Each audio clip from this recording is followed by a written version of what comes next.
We got the finals of season 15 here. It all comes down to this. Dillen versus Majar.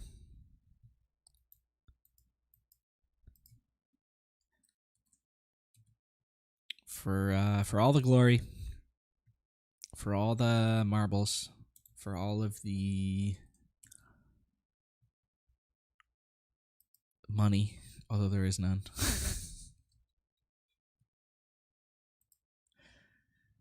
All right. And they're actually just getting going. So no time to waste here.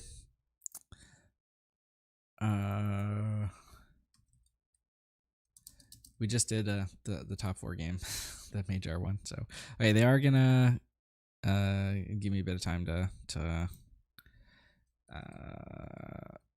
vamp, but I'm just gonna tell them to go ahead. Deck lists are in the description. We'll take a look at them after the after game 1, but I'll flash them up briefly for here. R2 coming down for Dillen.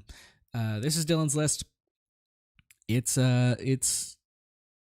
pretty basic. I really want to see that Cloud City Wingard team. We haven't seen it all tournament, and I want to see it make a shot. There's 3 of it in there, so hopefully we should get the chance for that. And this is Madar's rate list, which we just saw, and it's pretty standard. So Dillen going for the 5/1 Phantom turn 1.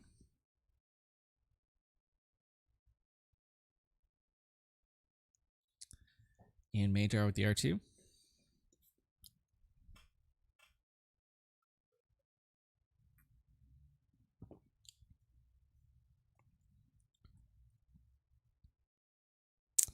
I believe both these players are previous champions.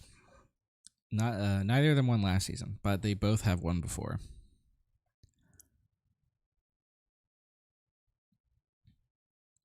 So they're very good. I'm expecting a good match here. Home one picked up with this droid combo. And 3PO's going to end with experience there as well.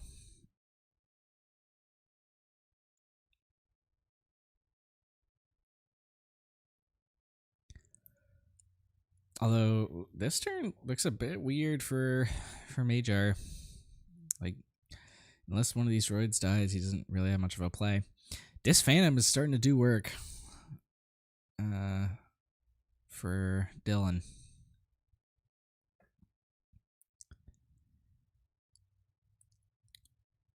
Two big hits in there with that 5/1 Phantom. Droids pick up another droid pair. Now, let's see. So Majar's got a weird play here, which is like play 3PO to sack it immediately and then Spark of Hope it. It's like basically a 2-card resupply. Oh, he's got Tack out of the resource row. That one works just as well. But it means Dillen's going to get an attack off with this Poe. Majar's got to start worrying about his life total. We'll see if this Poe goes to base, but if it does, like, that's a lot of damage.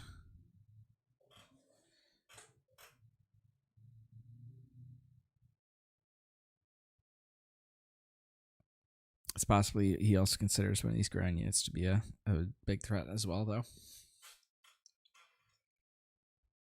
No, he's going to base. He's going to make it more. 8 damage in.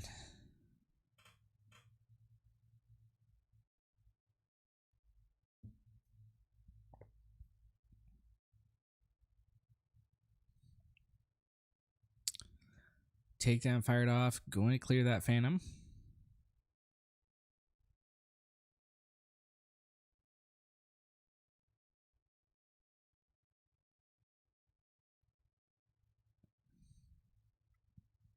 Dillen's going to keep the pressure on, flipping that Han up.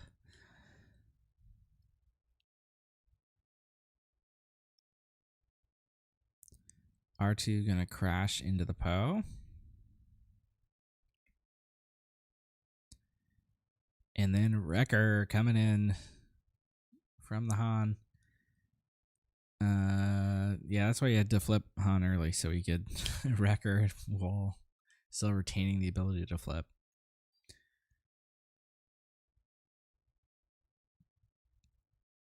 All right, 3 in from Han. We're going to see 3 more in from the X-Wing. That leaves Majar with just 6 health left.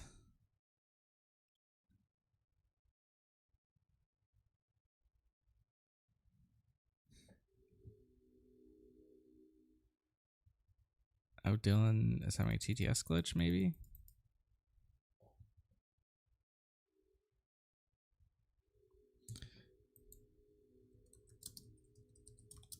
All right. Looks like he's got it. When we do that is click in the top of your deck a few times. Platform 327 taught me that.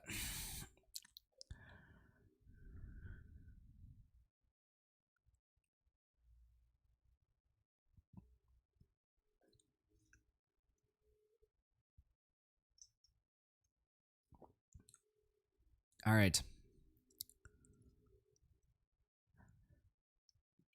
So, Village People comes down. That is a little bit of a stall. Allows the Ray to come out. We'll see if it's even enough. I don't think it's gonna be. Yeah. I mean, Majar can survive the round, but can't deal with all the threats. So Dillen taking a pretty swift game 1. It looks like. Oh, they are still gonna play it out. Right? Yeah, it looks like they are. So that's 5 in. So the Ray attack is forced here. Clear the clears the wrecker. X-Wing goes in.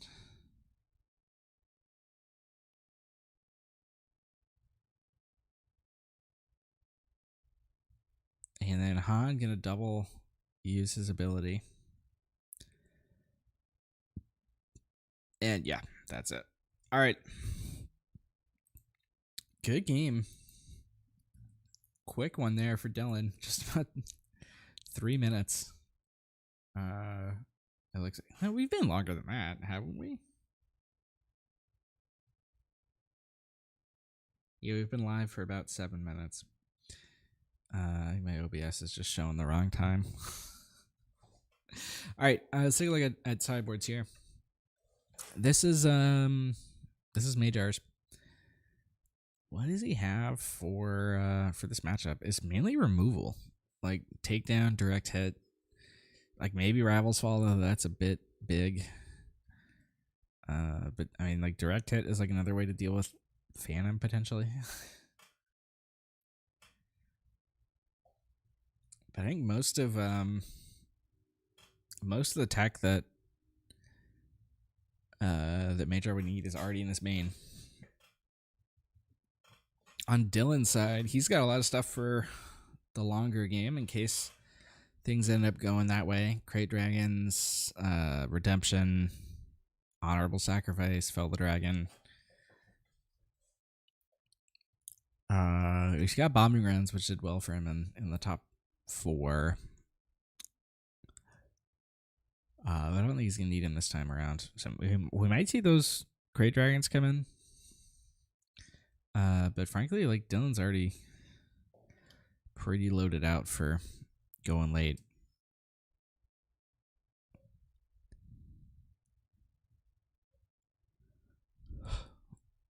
I'm gonna plug the league. Best way to improve this content is to go join yourself in the Discord in the description. Step 5 is legal for the current month, and there's still time to get games in. You won't get all your bonus points, but you can still potentially make the cut even if you started today and got in all your games by the end of the month. At the start of July, there's going to be a new season, new top cut. Step 5, legal for all of it. Completely legal. So we want that to be big.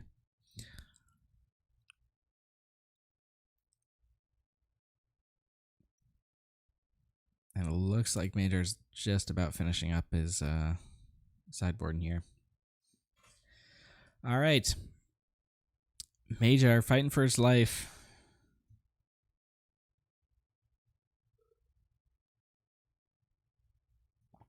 Can he do it? Dillen drew 2 copies of Wingard Security Team, and it looks like he's going to resource both of them. No. Okay, now he's going to mulligan. That was kind of an awkward hand. All right. Okay, so Redemption came in out of the sideboard. We know that, but it is going to get resourced.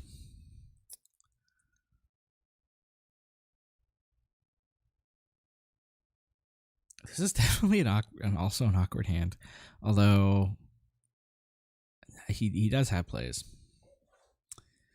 You can go for like Hani in the X-Wing without using it to draw. Like that's a fine play. It's basically Phoenix Squadron X-Wing. And you can play Kanan for as a 4/3 on turn 2.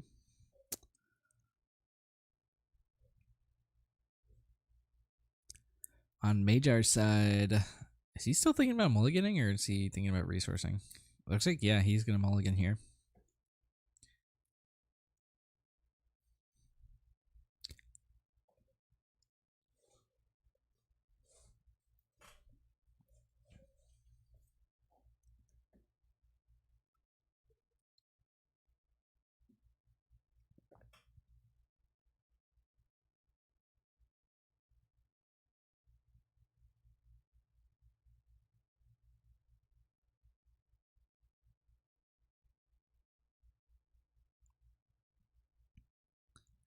All right, Marine from Majar.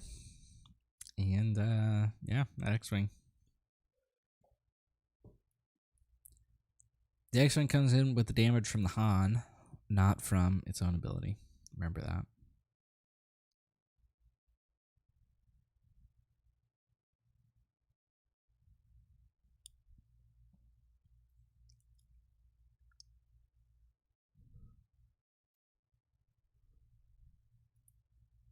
All right, here comes the cannon.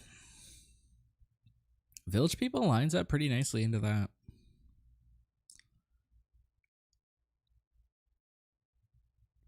Akbar also lines up nicely into it next turn. It looks like Dylan's going to take initiative here without using the X-Wing to attack.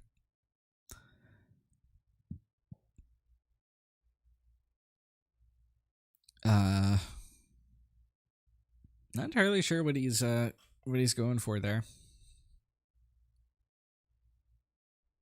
But 3 damage probably isn't the biggest deal. Maybe he really wants to get that. He probably really wanted to get the shield off the Village People. Because if he didn't do that, then Marine could trade with Kanan.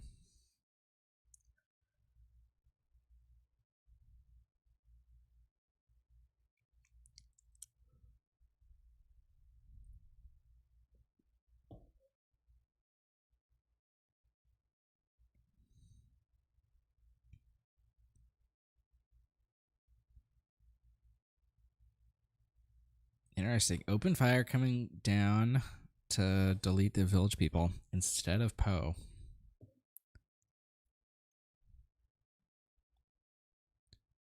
Right, and Marine is just going to trade in.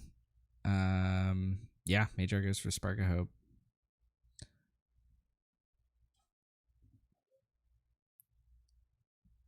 Which means Majar gets to flip Ray this turn. This is looking a lot better for Majar this game. I mean, Dylan's not in a terrible spot either, but certainly not the dominant one he was in last game at this point.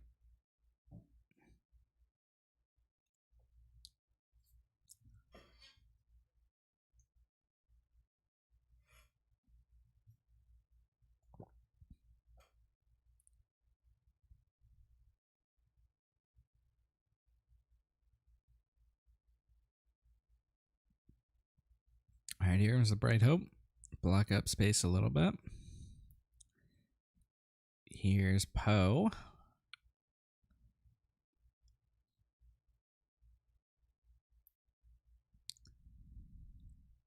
All right, looks like both players flip here.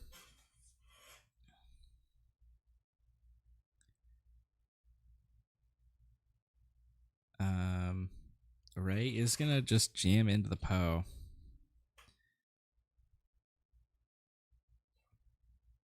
No, he's actually gonna jam into base instead. He's actually gonna jam into Han instead.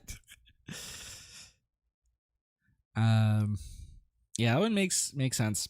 It means like if she had gone into the Poe, she becomes vulnerable to like Poe just going to base and then defeating the experience token. I think Majar correctly sees that he's the control and that damage he does to the base doesn't matter a ton at this stage of the game. Now the Ray's still vulnerable to attack by Poe, but that at least means if Dillen wants to do that, he can't attack base with Poe. So I do like that play of hitting the Han with the Ray. But Majar does have to find a way to deal with this Poe, and he doesn't seem to have one immediately.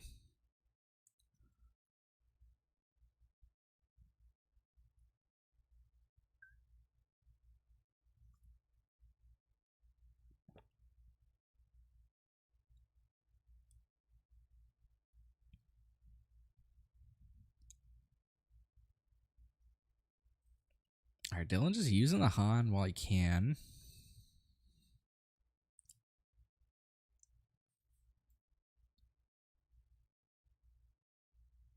All right, now Majar's going to base, trying to get as much healing as he can with the Ray, it looks like, while not being vulnerable to the easy Poe discard.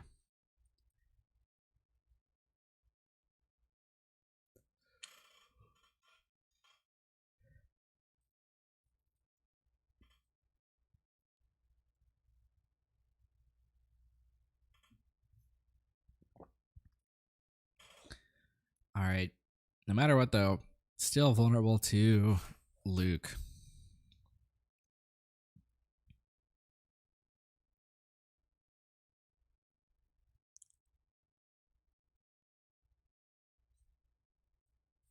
All right, here's 3PO. We'll see if he can pick up something that is an answer here. All right, picks up a Ewing reinforcement. That's pretty good, actually. But he does have to find a way to clear both Poe and Luke.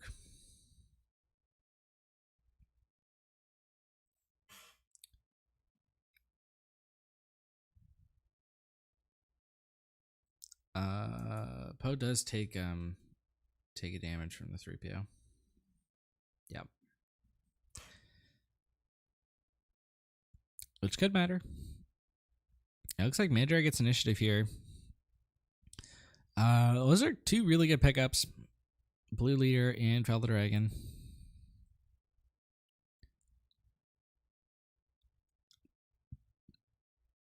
Both of them have the ability to immediately deal with any of these units.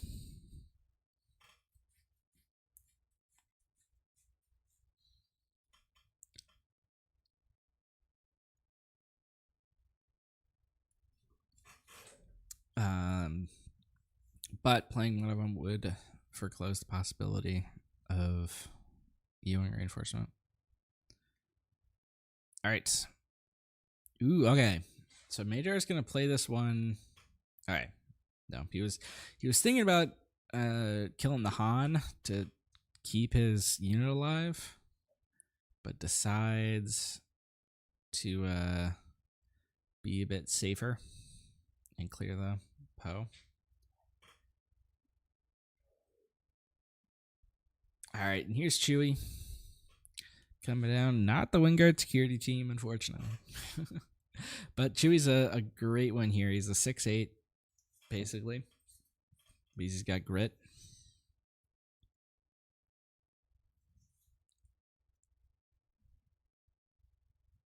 I think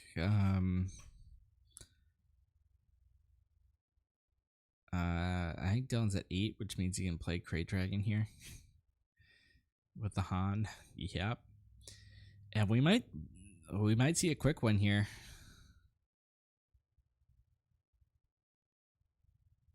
All right, so Derek comes in, Great Dragon damage is just going to go to base.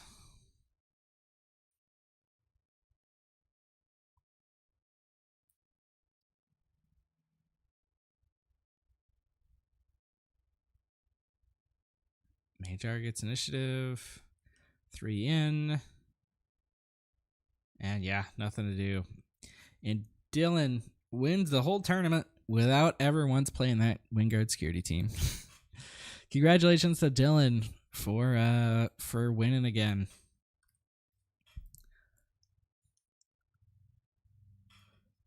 Dillen, I believe, is part of Team Enigma, so go follow them.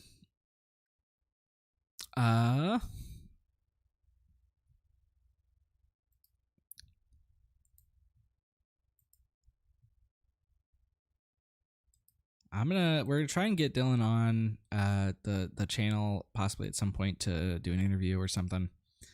We were trying to do those. Didn't work out with last season's winner, but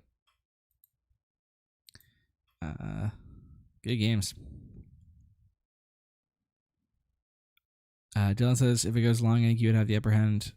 Yeah, I think that's right. I think Majar is definitely the control, and then the later this goes, the better it is. But the big thing with this, big advantage of this Han deck is it's able to put threats out like nobody.